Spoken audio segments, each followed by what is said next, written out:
Welcome to the worst of the best podcast. You wanted the best. Well, they didn't freaking make it! So here's what you get. From Canada, Ryan and Jason.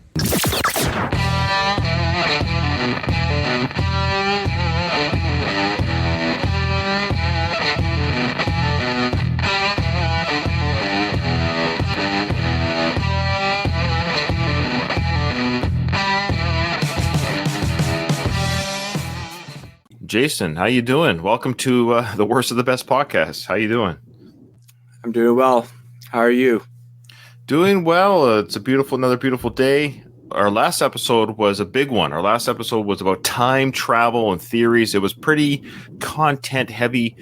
We had to use math. We had to use science. We had to use philosophical brain cells. This one's a little bit easier. I think this one's going to be a little bit easier. I'm not going to say more fun because we try to make all our episodes fun, but this is more light. It will be way more light, actually. So what are we talking about? This is completely pointless but still controversial arguments. So as we go through this list, we're going to present the argument, and then independent of each other, we're going to say to each other, we don't know, we haven't talked about this beforehand. I don't know where Jason sits on the side of things. He doesn't know where I sit on the side of things. We're going to offer our opinions as to why we think our choices are either equal or different from each other. And then at the end of the episode, we're going to pick what we think is the worst, completely pointless, but still controversial argument that people can have. So basically, which one is the one you shouldn't really die on a hill on? Yeah, that makes sense. Yeah, okay. Seemingly meaningless fights, Jason, can easily break up a relationship. And one phrase that often triggers them is the infamous, "you're doing it wrong." Whether it's a debate over the best type of pizza or the merits of pineapple as a topping, these seemingly trivial arguments somehow manage to ignite a spark in us, making us feel the need to defend our viewpoint at all costs. We become consumed by a sense of righteous indignation, stubbornly refusing to budge even if the argument seems ridiculous. In this discussion, Jason and I are going to delve into 10 pointless yet highly controversial arguments that continue to plague relationships. Are these arguments that you've actually had? I've heard of people having these conversations. Sure. But is this something that you've actually participated in? Well, that's a good question. So we should let the audience know that we've scoured the internet. We interviewed thousands of people. Well, hundreds. Let's not be exact. We interviewed hundreds of couples. We data collected from all around the world to get some of these major arguments. Some of them, I will say, sort of, yes. Some of these definitely have come across my conversations with people. Have I had an argument? No. But I think people have, and our listeners can let us know if they have as well. Okay, so Jay, you've got the first one. Okay. Debate over the proper orientation for hanging toilet paper seems to never end. Regardless of your preference, you can be sure that someone out there has a strong opinion about it. If you're an over advocate, you argue that it's the superior option as it makes the paper easier to access while also preventing it from rubbing against the wall, right? Getting it dirty. It's also more visually pleasing and avoids the frustration of fumbling. So this is so silly. So when we say over, the toilet paper is the toilet paper hanging over. It's facing the front. The front. Yeah. Okay. On the other hand, there's the under. Supporters argue that it's the way to go because it looks better with the loose and hidden behind the roll, preventing the paper from unfurling too quickly. Additionally, it's easier to tear off a piece without the risk of unraveling the entire roll, and your furry friend can't unroll it over the bathroom floor. It's a little bit harder for pets to grab or a cat. Yeah. Here's the question. Do you make a conscious decision how you put the toilet paper on, or do you haphazardly throw the new roll onto the roller without even knowing which way you're putting it? I feel like I should go look. I know. I was actually thinking that too. Just run out the garage, go out the door here, and go see where my toilet paper is hanging. I think I answered my own question. I think I kind of haphazardly put it on. I think my preference is actually under. Oh. Okay. Why the under? I think for myself. Is it easier to grab and wipe? Let's just carry on. So Mia in our chat, she said that her and her partner Kayla, they argue about that all the time. So they actually do have arguments. This is a real thing. Well, we know it's real because we did scour the whole internet. That's right. We scoured the internet. I would say for me, I'm kind of an under guy as well. I'm with you. And I think I go with that because it's true. When you have it in the front, when you pull on it in the front, I feel like a lot more comes down unnecessarily. And I've actually found myself rolling it back. No, I don't need that much. Not today. Not today. Today's a good day. Yeah, we all get this like, when will the wiping stop? Stop! Somebody's going to jump in and they're going, this is why you need a bidet. That's how I pronounce it, right? Bidet, yeah. Have you ever used one? I haven't. I don't get it. I understand, and people swear by it, but people swear by it. Once you try it, they swear by it, and then this would probably end the argument of over and under. I guess. Is it like a little Japanese guy in the bottom of the toilet with a garden hose? I want to enjoy the setup, like the setup of the bidet. Yeah, like fine tuning the positioning. I couldn't do a bidet. I don't get it. I find there's just a lot of splattering and wet everywhere. Like, how does it know where the? Do you have to position That's what yourself? I mean. You have to like align it, change the degree. Everyone's bodies are different, so there might be some finagling you might have to do. Do you have to? Yeah. Anyway. We got some listeners who are saying that we're both wrong. That's Mia. She's saying she isn't over. She likes you in the over. All right. Well, I agree with her partner. Sorry, Mia. Okay. Cat versus dog. This one is definitely a debate people have. You often hear people say, I'm a dog person. I'm a cat person. The debate between cats and dogs has raged on for ages and shows no signs of slowing down. But why not embrace the discussion and approach it with a positive attitude and an open mind?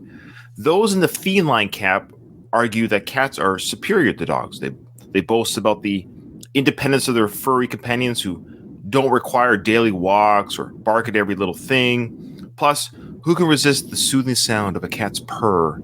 They make for low-maintenance pets, only needing a litter box and occasional grooming. If you value peace, quiet, and low-key snuggles, a cat is the ultimate companion. But dog lovers aren't going to back down without a fight. They'll argue that dogs are truly man's best friend for a reason. Their unwavering loyalty and love are unparalleled, and they're always thrilled to see you. With their intelligence and trainability, dogs can learn tricks, perform tasks, and even save lives. They make for the perfect adventure companions, eager to run, hike, or play fetch. And let's not forget about their undeniable cuteness. Those floppy ears and wagging tails could brighten anyone's day. Well, those are good arguments for both. Jason, where do you fall? Well, I've had both at the same time as well. But for me, it's dog. Just the interaction, and you feel like you have a relationship with the dog, where a cat, I don't really feel like they're reciprocity, whatever that. Yeah. There's no reciprocate. They don't reciprocate. They don't really. They don't give back well. what you've given. No. They don't give back to you what you've given them. Sure, that is an argument. I've heard that too. I will argue a little bit or push back against a little bit that I've been a cat owner the majority of my adult life. I've had more cats and dogs. Now, we've recently got a dog from Mexico to rescue. She is just a sweetheart. Of course, she's a total snuggle companion. She's just she does give back to you something that's unique. I think that's. However, our cats are very affectionate too. You can definitely tell that our cats, when they haven't seen us for a bit or they come in for being outside for, they do the snuggles and the purring. So they're showing the way a cat can show, but they just show it differently. So it all depends on how you like to have. But yeah, I take my dog for a run. I don't take my cats for a run. Yeah, see, that's the thing. Like, if you go camping, hiking, right. A lot of different family activities, the dog is easily included. One thing I would argue about the dog, as much as I love the dog and how much the dog gives the love back, she'll knock things over or she gets in the way and she's like, follows me in the kitchen, I trip over something. Like, just sometimes it's like having a toddler. Go away. Just not everything I'm doing has to do with you. Like, sometimes they're a little bit needy-ish in a sense because they're like, oh, but what are you doing? You doing dishes now? Can I lick a plate? Or you're putting your shoes on? Are we going for a run? No, I need to take the garbage out. So sometimes it's a little much. people can't be bothered by that, and I get that. So that's where cats come in, where they do show affection, they'll snuggle with you, and you can pet them. That's the low key. They don't really ask for much, and they're kind of cool with you just being cool with them. So yeah, I'm both is what I'm getting at. So this is a hard one for me. So if you have to say, Ryan, which one would you choose if you had to choose? I love my dog, and I love going on runs with her, but if I had to choose one pet to have the rest of my life, the rest of my existence after this one passes away, let's say, I'd be happy with cats. I don't mind the low. Yeah, I don't mind the low maintenance, low key. Maybe because I've just raised so many kids and stuff, and I don't know. It's just always. Oh, I can't believe you just said that, Ryan. Yeah, well, yeah, if I had to choose, but right now I own both. We have 3 cats and 1 dog, so I enjoy both. But you know what's funny? I had no idea you had 3 cats. Yeah, I thought you had 1. It's funny. I've been to your house, and it just shows you my point. I definitely know you have a dog. Yeah, I did not know you had 3 cats. And so for the most part, cats are kind of a useless integration into your life. But I also understand the points. I mean, yeah, they are way less needy. For the most part, can be quite chill. I just don't feel like I get enough feedback to make it worth my time anymore. Sure, fair. That's fair. I mean, I get it. I get it. I'm only choosing because I have to for the sake of the story. I know. And at this point in my life, I don't feel I can do either one. There you go. Maybe one day. So the next one you've got, Jay, and I will say, I think this next one is more of an American thing. So maybe our American listeners can let us know, because I don't think this discussion happens a lot in Canada. I hear it. Yeah. Okay. Well, why don't you talk about it? So it's pineapple as a pizza topping. Right. The age-old argument over the addition of pineapple to pizza is a polarizing topic that ignites strong opinions in both camps. Supporters of the tropical fruit argue that its sweet and tangy flavor complements the saltiness of the cheese and other toppings. Furthermore, the juicy texture of pineapple adds a pleasant contrast to the crispy crust, making for a delightful culinary experience reminiscent of other classic sweet savory dishes.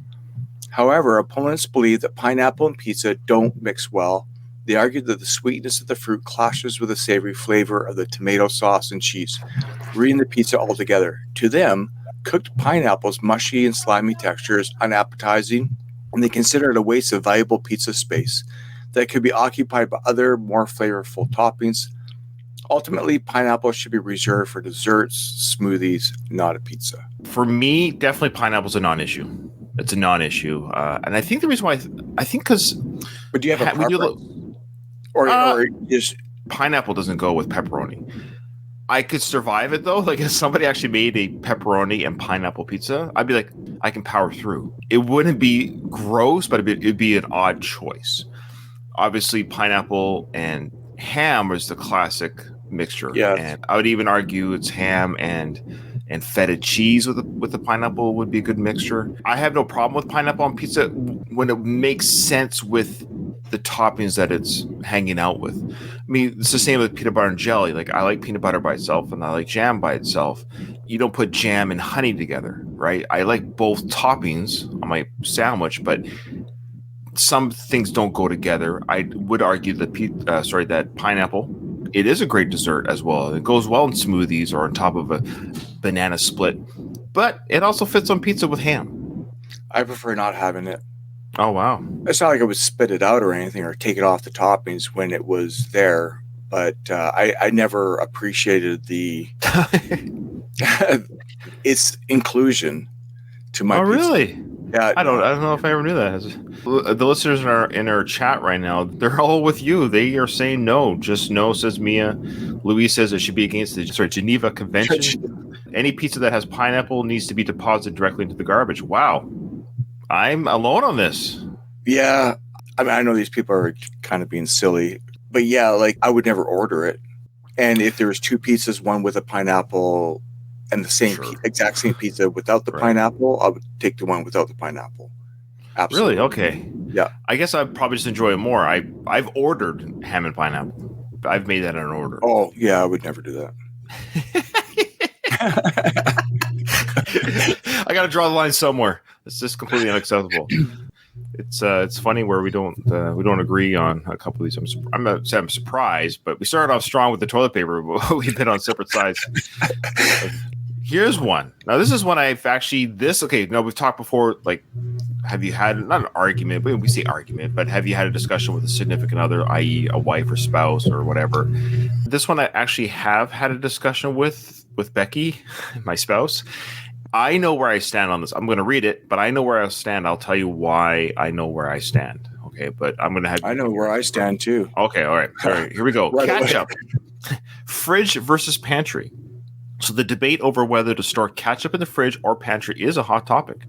Some staunch supporters swear by chilled ketchup, while others argue that pantry storage is perfectly fine. Ketchup is a beloved condiment made with a blend of tomato paste, vinegar, sugar, and spices. However, exposure to heat and humidity can lead to spoilage of these ingredients. To preserve the freshness and flavor of ketchup, refrigeration seems like the logical choice. Not to mention, cold ketchup is far more appetizing than its warm counterpart. There's nothing worse than squeezing warm, watery ketchup onto your fries or burger. With refrigeration, ketchup is kept at the perfect temperature for maximum enjoyment.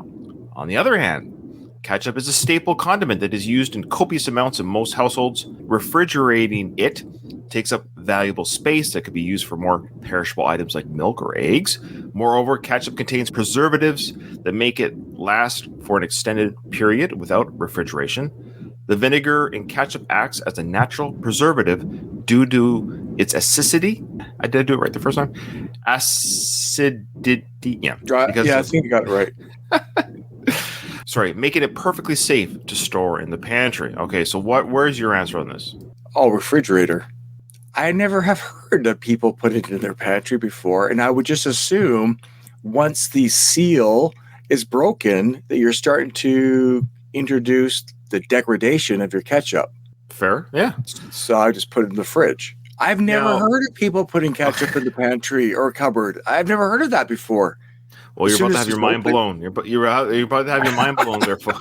This is what I'll die on. This is actually... Oh, wow. Okay. All right.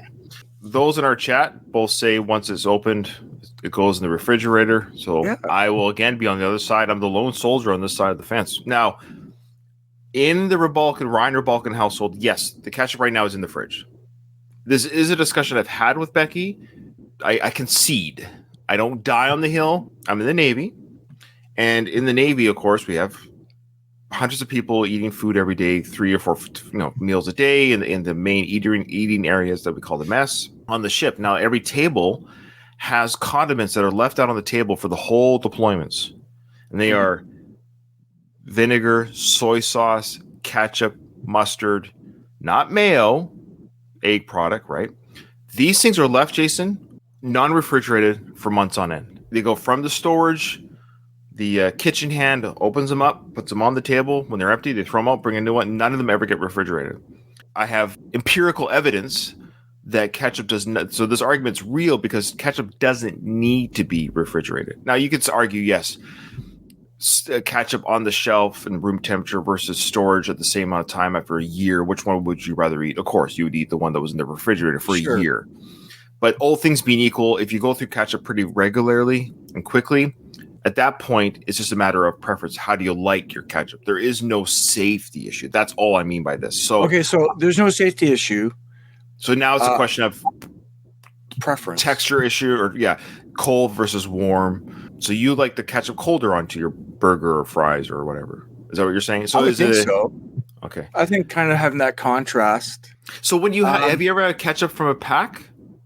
Like a little plastic pack? Sure. Yeah. Yeah. I have. Do you find your enjoyment is less when you do it like that? No, I don't. Yeah. So I think you're making a choice, but I think when it comes down to, I think. Okay, so if you bought ketchup today, Ryan, and you were living in a home by yourself, would you open up the seal and then put it on your hot dog and French fries?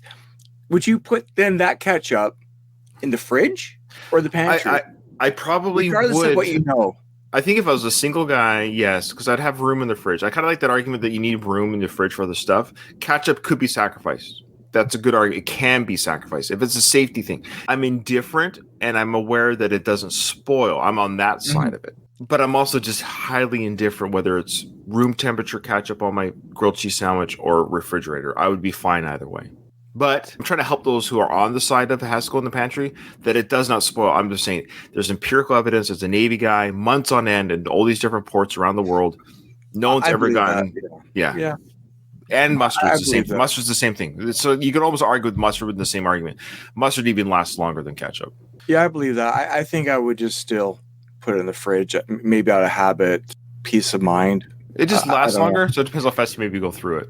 My friend, of course, you know Nathan. Growing up, I'd go to his house. We'd would snack at his house. So this was a legit argument we had as kids or youth. No, not the ketchup. This one. Their family would put jam in the pantry and peanut butter in the fridge. So the peanut butter was always hard and you couldn't smooth it. You couldn't. I'm not talking about natural peanut butter, the Jiffy, because we put our natural peanut butter in the fridge because it's that oily, right? Yeah. Oh, no sugar. But then they would put the jam in the pantry. So they have room temperature open jam in the pantry and peanut butter in the fridge. Did we always have jam in the fridge? Yes, you put jam in the fridge, peanut butter in the I think the same reason why people don't put jam in the fridge is the same reason why you can leave ketchup out. I think jam is because of the high sugar content can last outside of the refrigerator. If you have jam, put it this way, if you have jam from the market versus peanut butter from the market, I'd recommend refrigerating that jam. It's going to mold. I agree. Even it molds in the fridge. We actually threw out a jam the other day because we don't go through jam very often. Yes, that's true. Yes, that is true. Usually it's on the lid more than it, but it just shows you that it molds in the fridge. So if it molds in the fridge, it's molding in that cover. Now you could argue, well, Ryan, we go through a container in a week. Okay, fair. But talk about the contrast. I want to pull cool jam and put it on my hot toast and I want to have warmer smooth dripping peanut butter on my bread, not like chunky, like you got to roll. When you roll the peanut, it's not moving so hard. It doesn't move. You just roll it on the toast. That's not on the list, but let us know if jam is in the fridge, peanut butter is in the cupboard, unless it's all natural peanut butter because of the oils. This one's going to be curious how you're going to present this, because how you present it will actually be where you stand on the argument, if that makes sense. So, how to pronounce the word spelt sure. GIF. Yeah, how do you pronounce GIF? This one has been talked about. Yeah, I'm not even sure how I do it. Because this argument, every time I say it, I don't know if I'm saying it correctly. So, correct pronunciation of the acronym GIF. It's a topic of lively linguistic debate, often leading to playful disagreements, even among close couples. The question arises whether it should be pronounced with a hard G, like GIF, or a soft G, like GIF. Advocates for the hard G argue that since the G in GIF stands for graphics, which is pronounced with a hard G, it is only logical to pronounce the acronym with a hard G. On the other hand, supporters of the soft G point out that the creator of GIFs, Steve Wilhite, himself pronounced it with a soft G, and he should have the final say in its pronunciation. That's how I remember, yes, is because I have heard that guy says it with a soft G. Those in favor of the soft G also bring up the example of the word giraffe, which is pronounced with a soft G sound despite having the same GI combination as GIF. They believe that is like a giraffe. GIF should also be pronounced with a soft G. Okay. Ultimately, the debate over the pronunciation of GIF or GIF is likely to continue, but it's important to respect both sides of the reason. Yeah, I respect you. I got heavy respect. Our opinions might be different, but I respect you. I respect them. I think I do GIF. Okay. Because I was surprised that the creator. That's right. I have done GIF. I'm a hard G. I agree it's GIF. I'm a hard G guy too because of the graphics. So despite the creator of the acronym, or the creator of the the creator of the technology to create GIFs, like he created how to do it, right? So he's the creator. Cool. Now he pronounced it with a soft G. That's fine. But because it does stand for, I think it's graphics interface something. Oh, I have no idea. Okay, here we go. So it stands for Graphics Interchange Format. Cool. Okay. So I'm going with GIF as well because I kind of like logic in this sense. That is the acronym. So the acronym is, you could also argue, well, Ryan, acronyms, when they spell a word, the letters in the word don't follow the rules of the word that they're in, if that makes sense. Like they can't, or else the word doesn't make sense. So it's a tough sell. I mean, you know what I mean? I'm trying to think of an example of that where Mothers Against Drunk Driving, MAD, right? We say mad, but it's a double D. We don't go mad. Right. I don't know. GIF just sounds... It sounds weird. Yeah. It does sound weird. It sounds, I don't know. Whenever these came out, I naturally just pronounced it GIF. Like to me, it just made sense. I had no idea that was connected with, I'm saying GIF because of graphics. Yeah. I just looked at the thing and said, oh, that's GIF. Louis said, like Ron Burgundy, I prefer jogging with a soft J. He also said that logic tells me a hard G, but if the creator says soft G, it's soft G. So he's kind of siding with the creator of the technology. Well, I mean, if that's a good argument. The way it is pronounced, then that is the way it's pronounced. I'm not going to argue that. When presented, not knowing what it was, naturally I went towards GIF. I still find it odd to say GIF. G, typically a hard G. Usually, it's not very often we get the soft G, is it? Like give, gratitude, gambling. What other soft G words are there? I think there might be some confusion too because it sounds like gift. Like I'm going to give you a gift. Yeah, I don't know. Yeah. There you go. Gift is a hard G. That's GI. No, but I mean, it sounds like, so I think people use GIF is what I'm getting at because GIF sounds like the word gift. So it's kind of confusing. Well, I'm just saying they used in this, they used the example of giraffe as a way to I see. I see. That's argue that it's not giraffe. Yeah. All right. There you go. Okay. Next one, Jason, squeezing the toothpaste. So the toothpaste dilemma, a playful yet divisive issue that plagues households. On one hand, some swear by the squeeze from the middle technique, which provides a consistent and equal distribution of toothpaste from top to bottom. It's a practical and efficient approach that eliminates the need to constantly push the paste towards the opening.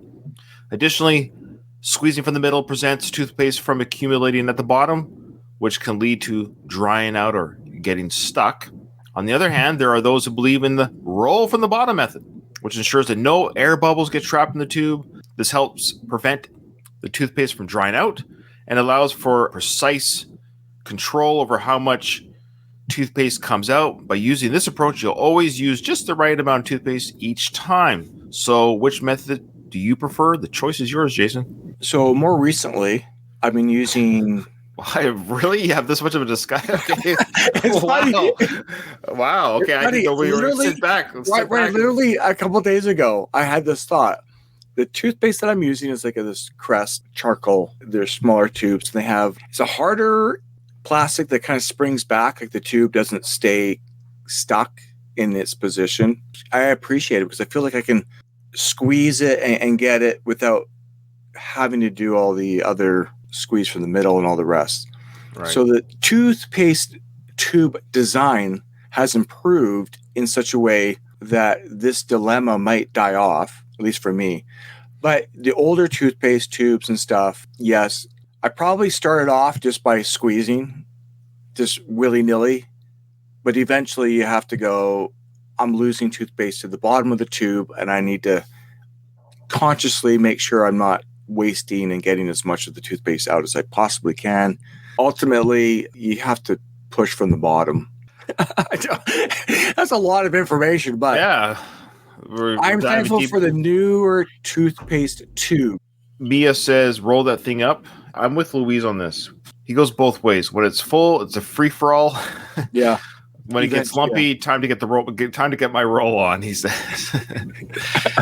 It's interesting. I never thought about it until we, of course, curated the internet for people's arguments about silly things. Yeah. I have noticed, though, my toothpaste that I use every night, I literally grab that thing, full fist grab, and I just squeeze. I just, squeeze. It's all deformed, and, it's actually, crooked, and... So I'm definitely a squeezer. Just grab and squeeze. When the toothpaste does start to run a little thin, when that initial squeeze doesn't get you much, then yeah, you have to start collecting. So there's that. And then, but I'm also such a cheapskate too. Like I literally with shampoo, for example, when it gets near the end, I'll add water to it, swish it around to get the last bits of shampoo in my hair before I throw the bottle away. With peanut butter jam, whatever, I scrape it with a spatula, get the last bits out. I empty everything. I paid for that product. I'm using every last drop. And so the same with toothpaste. When I get to the end of toothpaste, I literally will take my toothbrush and I will squeeze every last, like, when you put it on the counter, take the toothbrush, the pressure. Yeah. I'm not a roller. I'm like apply as much, 100 pounds per square inch of pressure, squeezing that toothpaste right up the end. So I guess at the beginning, I'm a squeezer. At the end, I'm a roller. I'm also like in denial that there isn't. There's got to be more toothpaste in this tube. You're like pushing like up against like the screw. There's got to be more. Okay. All right. You've got the next one. Packing for a trip, fold versus roll. Packing for a trip can be a fun experience, especially when you debate the best way to do it. Some people take pride in meticulously folding their clothes while others happily roll them up. Here are 2 packing techniques to consider.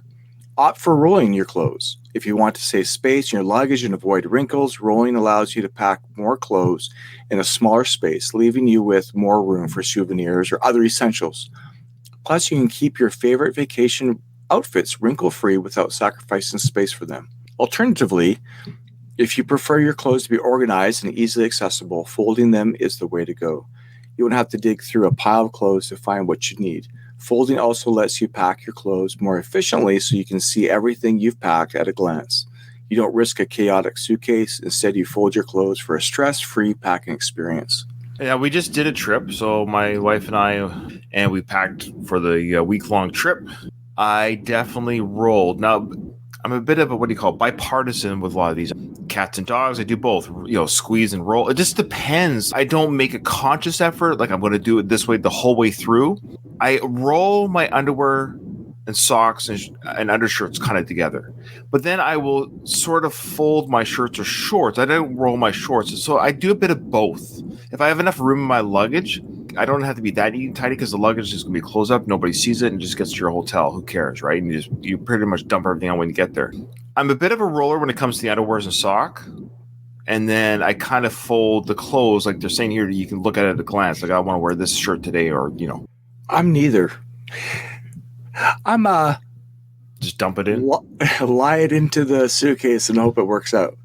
There you go. I don't think I make a conscious decision one way or the other. I just kind of toss it in, lay it out flat, maybe. Do you stuff? Yeah, I don't scrunch. Obviously, I don't go scrunch it, but I just kind of toss it in and hope it works. Hope you packed everything. Okay.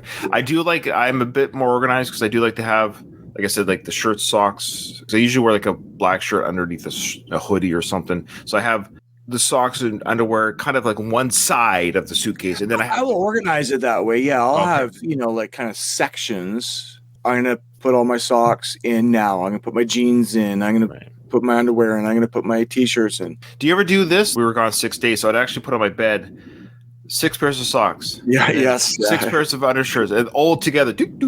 Here's Monday, Tuesday, Wednesday, Thursday, Friday, Saturday. Good. I'm good to go for the underclothes. I only brought like a couple hoodies and a couple shirts. I'll rewear an overshirt 2 or 3 days and I don't care. To me, it doesn't get dirty because I want to pack light. Louis said, same roll socks and underwear, fold shirts and pants. I've tried to roll shirts and pants, but I'm not good at it. And it just ends up taking up more space and time. Yeah, the pants are harder to roll. You got to be like really keen on how to roll those jeans or pants. Okay. The next one, the dishwasher debate. And what is this? Well, do you ever find yourself in a lively debate with friends or family over whether to pre-wash dishes or let the dishwasher do the job? This topic is causing discussions in kitchens everywhere. No debate for me. For those who believe in rinsing dishes first, it's not about wasting water or time. It's about getting dishes truly clean. Relying solely on the dishwasher to remove all food residue is not always effective. Just as you wouldn't wipe off a sticky food residue from your hand with a napkin, you shouldn't rely solely on the dishwasher to do the job. By rinsing dishes beforehand, you're helping the dishwasher to work more efficiently and effectively. On the other hand, some argue that it's a waste of time and water to pre-wash dishes.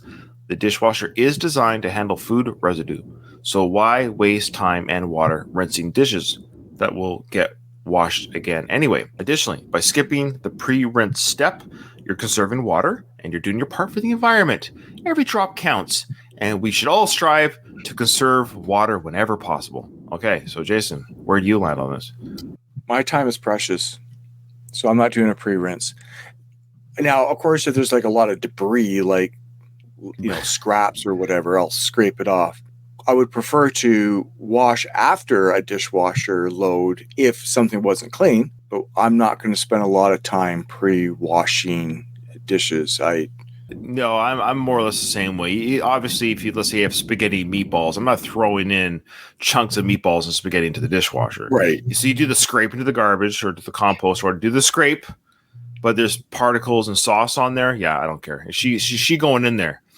And yeah, I trust technology to take care of most of it, and the chemicals from the detergent. I always find it fascinating that the dishwasher does have a unique, I don't know what it is. Like if you put it in a Tupperware container, right, that had tomato sauce in it, it has that, or oily. And when you hand wash it, sometimes you never quite get that oil off or the slick off of plastic.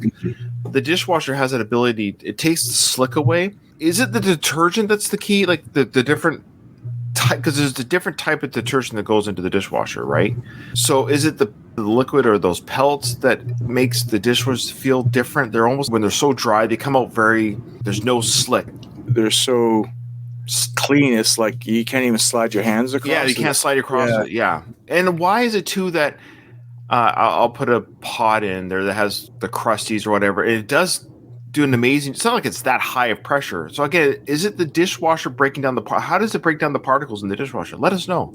I'm always curious about that. Whereas if you put it under a spray hose, even your sink has has that spray hose thing, it doesn't quite get it off, but the dishwasher seems to. My thinking is the detergents that the dishwasher uses is probably more caustic, has more of a, it's not necessarily the pressure. During the dishwashing cycle, as it sprays those chemicals around, it will sit and soak in those chemicals longer.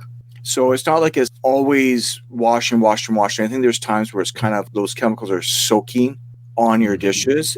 And this is one of the reasons why I have heard that you don't do a pre-rinse is because you can wear out your dishes because they are already so clean that the chemicals on the dishes are being eaten away or worn away from the caustic properties of the detergent. Makes sense. Okay. Yeah, I'm leaning towards the detergent as well. It's something about the detergent that does something over and over again on the and it sits there. So dishwashing cycles have increased in time. And the reasons they've increased in time is because they want to use less water and they rely on the detergent to do more of the work rather than the actual constant spray. So maybe when we were younger, you put your dishes in and it might go for like, say, 45 minutes. Of course you can put on a quick cycle. Obviously you can program that in. But if you were to do a regular dishwasher load, like it's usually quite long. And the reason it's long is because it's soaking longer in the detergent, therefore requiring less water over the period of the wash. So Louise said his dishwasher has been broken for like 7 years. Can be a pain in the butt, but I'm so used to hand washing at this point since it's been so long. But he was a pre-rinse guy before the dark times. So I think pre-rinse is an older version of dishwashers weren't being as effective. Okay. And they were relying more on the spray to get stuff done. And there was always the idea, the dishwasher doesn't get the dishes as clean as we think they do. Dishwasher technology has grown in such a way that is less and less required. Okay. That's fair. Yeah. And if something comes out dirty, I guess I'll do a little bit. Yeah. Okay. You've got the next one, Jay. Socks with sandals. Okay, the debate over wearing socks with sandals is a playful fashion feud that ignites it. Some scoff at the combination, while others embrace the comfort and quirky style it offers. Those who believe that wearing socks with sandals is a fashion faux pas argue that the combination is clunky and defeats the purpose of sandals. Sandals are designed to give your feet a breather in hot weather, while socks are more formal and structured. Wearing socks with sandals can give off a grandpa ready for a Sunday nap vibe and throw fashion out the window entirely. However, others see wearing socks with sandals as a daring and bold fashion statement that exudes confidence. When done right, the combo can be functional and fashionable, especially when it gets chilly. Pairing the right socks with the right sandals is key, and it can be a fun nod to retro fashion. In fact, many vintage looks feature socks with sandals, making it a trendy way to pay homage to the past while staying stylish. It's cliche for a reason. The older I get, the less I kind of care about maybe how I look. Not to say like I take care of myself. I'm not saying that, but I'm saying maybe my shirt doesn't match my shorts, and Becky will be like, Ryan, you can't wear that combo doesn't work. I guess I'm not aware because I don't care. I don't want to be noticed either way. Like I don't want to be noticed. Regarding socks and sandals, I kind of lean towards like whatever makes you comfortable. Not even like whatever you feel comfortable in. I'm saying whatever literally makes you feel more comfortable. So the idea if it gets a little bit breezy, the day started off warm, let's say, the breeze came in off the oceans, and you happen to have a pair of socks on, so you put them on with the sandals, whatever, so be it. You could also argue that socks would help me with blistering if you're going for a long walk. So you have a combination. The air is still coming through your feet a little bit because you're just wearing socks almost really with the sandal. You're still getting the airflow. I understand the fashion faux pas is where the biggest argument comes from. I think at the end of the day, when people see this, it's only about fashion. So I guess I'm a little bit more libertarian. If you feel more comfortable, like physically more comfortable wearing the socks because you don't want to blister or whatever it is, then I actually don't care. Fanny packs look terrible, but they are very convenient. And another one that's convenient too is the headband. I do a lot of running, and now it's summertime. And the headband legit would stop the sweating from dripping onto my eyebrows and on my face. But I would never wear one. I admit, I don't wear a headband, but it actually, functionality, it works. That's what they're for, is to stop the dripping into your eyes. Mm-hmm. But I won't wear one. I admit. I do wear a fanny pack when I go for a jog. I put my cell phone in. Right. You're not talking about the old school fanny packs. You put your wallet and sunglasses. Yeah, but they're very functional. If I saw somebody walking around with a fanny pack, I'm like, good on you, because that makes a lot of sense. It does make a lot of sense. It does. Especially nowadays for, specifically for guys, if you're wearing a pair of, like, say, athletic shorts, if you go out, run a couple errands and you're wearing like a shorts that have minimalistic amount of pockets, and we all have like these giant cell phones. Maybe you got like your AirPods with you, you got your wallet. You don't really have the pockets to put all those things. So a fanny pack makes a lot of sense. But anyway, back to the socks. Yeah.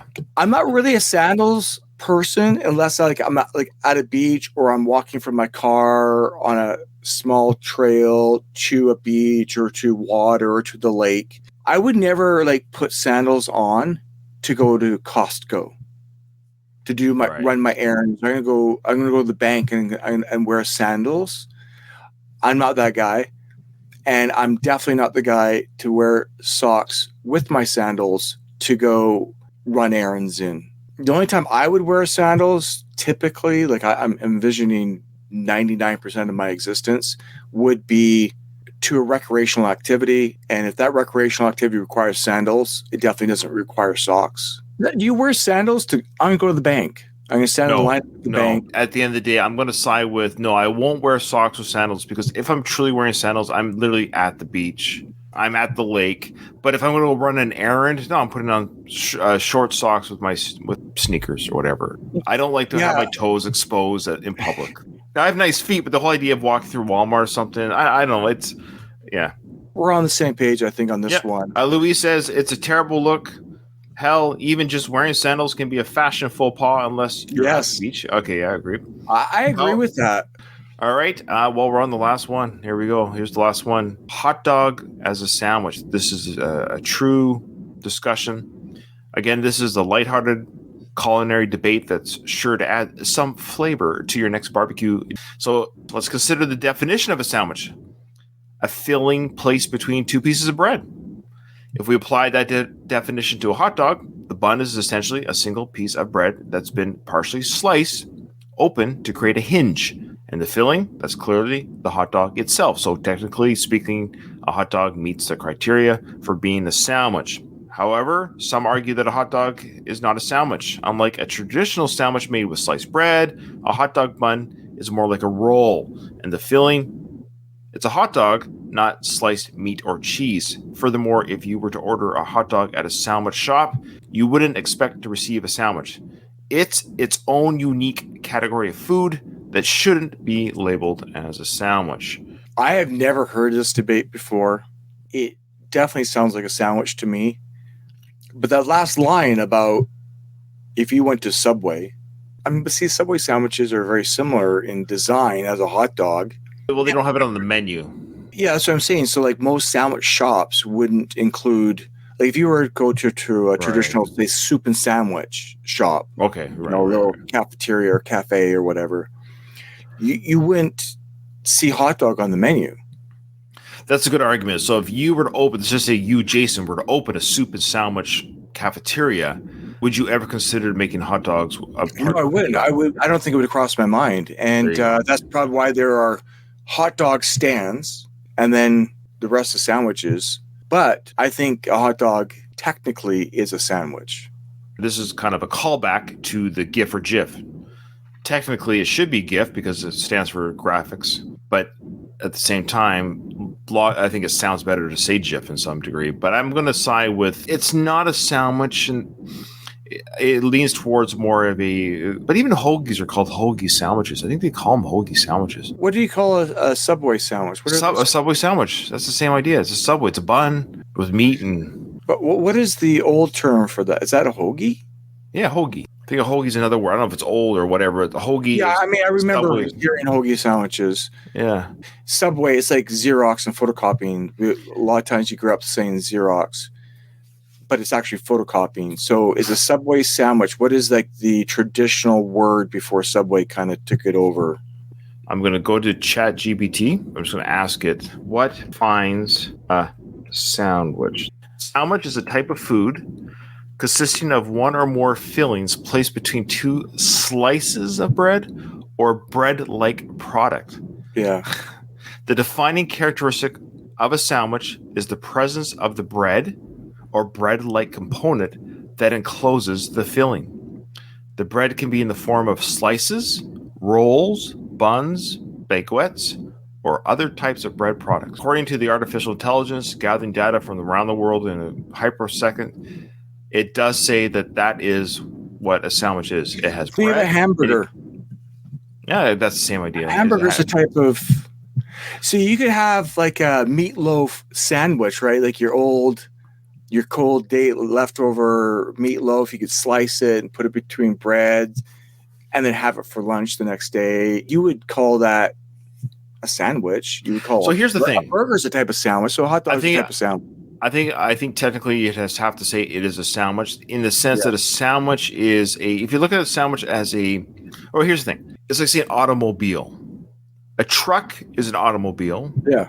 A Corvette is an automobile, but a Corvette is not a truck. That's what I think is happening here is that a sandwich is a sandwich. Now we have hoagies, we have hot dogs, we have meatloaf sandwiches, we have hamburgers. The sandwich is the automobile of these things. The umbrella definition of that's right. A variety of different. So we have a peanut butter and jam sandwich. Yes. We also have a hoagie. And you could put peanut butter and jam within that hoagie bread. You could put it in and it would just taste like a sandwich. It's just shaped different. The bread's shaped differently. That's all. Well, even back in the day, we would make hot dogs, slice. Yeah, and then you would put it on a sandwich, like sliced bread. If we don't have buns, I guess we'll use bread slices instead. I agree with the AI definition that. Yeah, I do too. It's bread, and it can be a roll, whatever the shape. It's bread, and you put something between the bread. You put the two things together, and you put it in your mouth, despite the shape. So the hot dog falls under the sandwich tree. All right, so here we go. So now we're going to list off the things really quickly, and then we're going to pick which we think is the lamest thing to argue about, maybe. Okay. Over under, toilet paper, cat versus dogs, pineapples and pizza topping, ketchup, fridge versus pantry, how to pronounce GIF, squeeze the toothpaste, packing for a trip, the dishwasher debate, socks with sandals, and hot dogs as a sandwich. I think for me, the one that's the least battle to die on a hill would be the packing for a trip. Let's say my spouse says, Ryan, you must roll the clothes or fold them. I'm like, sure, honey, whatever. As long as it gets into the luggage. I actually don't care that much. But so if you take over and fold my clothes versus rolling them like I'm doing, it won't emotionally bug me. I wouldn't die on that hill. I think other ones are more passionate arguments. Like I know the toilet paper is one. I know the ketchup could be one. The pineapple on pizza is definitely a hot topic. Cat versus dogs are hot topics. So people do die on those hills, but I think the luggage one might not be that big of a deal. What do you think? I agree. That's the one I was picking. Mostly because I don't think I consciously decide either way. I think I just literally just put clothes in, count how many days I have, and just kind of toss it in. Fun discussion. Ironically, this was a longer episode than our time travel discussion. I think it's because these are easier topics to talk about, where we have a little bit more to riff on, where we're talking about high-end theories and quantum mechanics, and I'm like, ugh, I don't know what to say here. I'm stupid. We can talk about stupid topics like toilet paper and toothpaste. So remember, in front of every silver lining, there's a cloud, and today it was luggage or laundry, packing for a trip, fold versus roll.